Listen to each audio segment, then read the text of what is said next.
बहुत समय पहले की बात है। एक दौलतमंद इंसान अपने बेटे को विरासत देते हुए कहता है, बेटा, मेरे मरने के बाद मेरे पैर में ये फटे हुए मोजे पहना देना। बेटा, मेरी इच्छा ज़रूर पूरी करना। पिता के मरते ही नहलाने के बाद बेटे ने पंडित जी से पिता की आखिरी इच्छा बताई। पंडित जी ने कहा, हमारे धर्म में मृत्यु के बाद कुछ भी पहनाने की इजाज़त नहीं है, पर बेटे की जिद थी कि वह पिता की आखिरी इच्छा ज़रूर पूरी करे। बस बहस इतनी बढ़ गई कि कस्बे के सारे पंडितों को जमा करना पड़ा, लेकिन समस्या का कोई हल नहीं निकला। उसी मोहल्ले के एक आदमी आया और आकर बेटे के हाथ में पिता का लिखा हुआ खत लिया, जिसमें पिता की नसीहत लिखी थी। मेरे बेटे देख रहे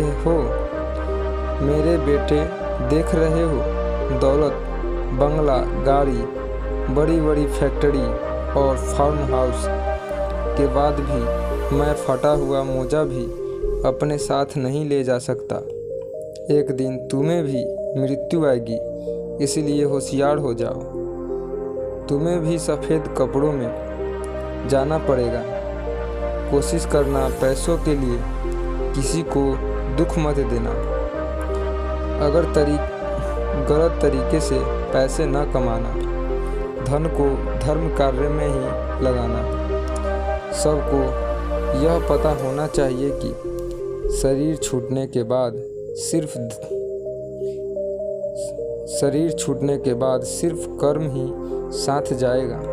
लेकिन आदमी तब तक धन के पीछे भागता है जब तक उसका निधन नहीं हो जाता। बेटा, कुछ बातों को हमेशा याद रखना। जो आपसे दिल से बात करता है, उसे कभी दिमाग से जवाब मत देना।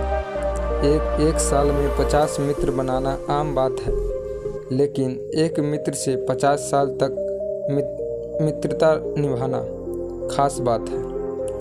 एक मिनट में ज़िंदगी नहीं बदलती, पर एक मिनट सोचकर लिए हुए फैसले से पूरी ज़िंदगी बदल सकती है।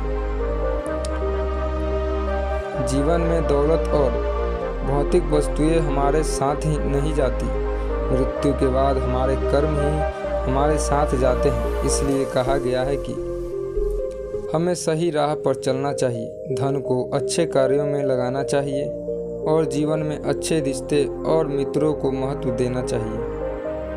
धन्यवाद दोस्तों।